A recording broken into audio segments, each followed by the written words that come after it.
Hey there! Yes, this is true. This is not clickbait.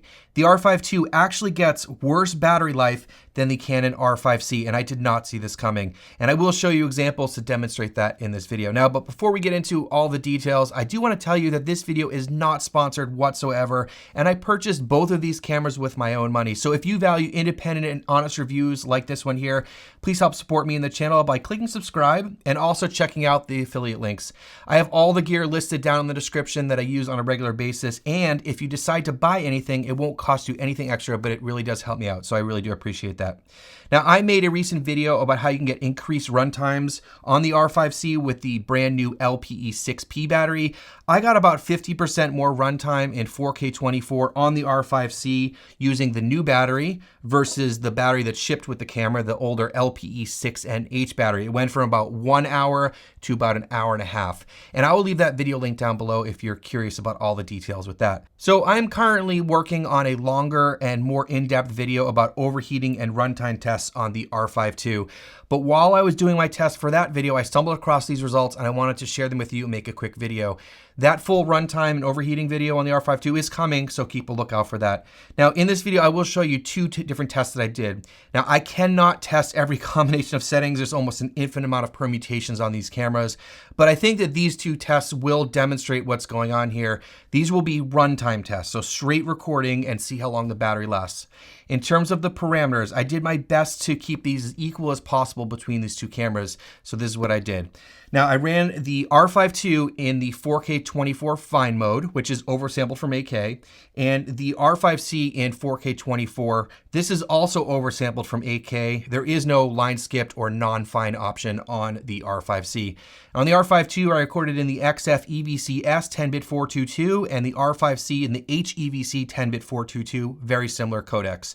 I recorded in log on both cameras with the view assist turned on, C-Log 2 on the R5 II and C-Log 3 on the R5C, as that's how I would use these cameras.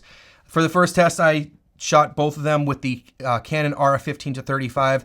With both cameras, I did have autofocus turned on. Now, in terms of stabilization, I tried to get this to be as similar as possible because I have a feeling that the stabilization might drain the battery life a little bit faster on the R5 II. Now, the R5C does not have IBIS, so what I had to do was I just turned the lens stabilization off on the camera so that it would keep the IBIS turned off on the R5 II, because that's how it works with the mirrorless cameras. The only way to turn IBIS off when you have a lens that has stabilization is to turn the lens stab off. And so neither of them had IBIS on or lens stave, and I had the digital IS also turned off.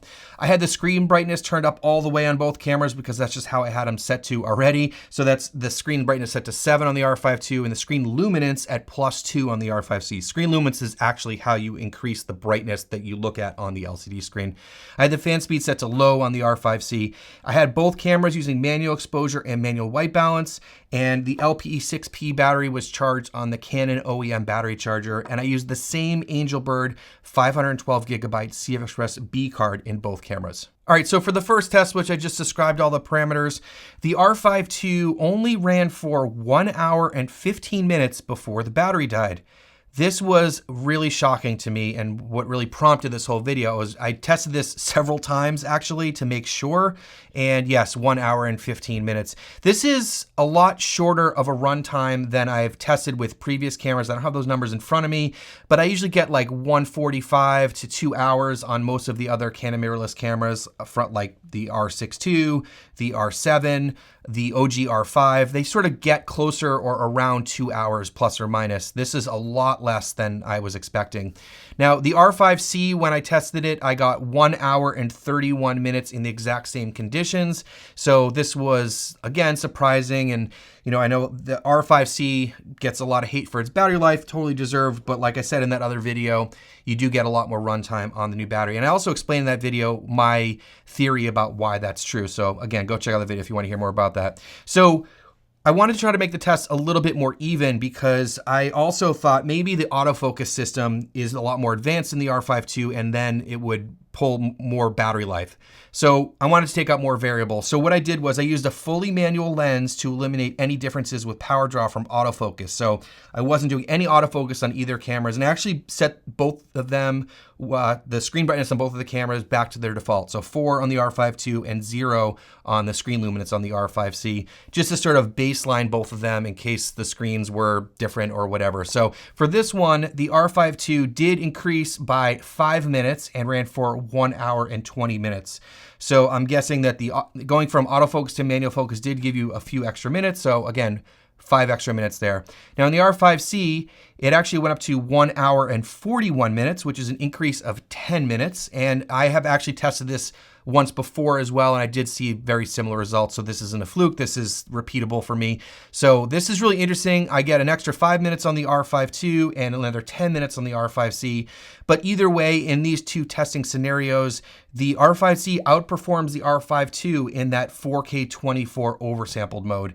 There are lots of other modes in the R5 II that I will share with all of you, and the runtimes and overheating, like I said, in a video coming up.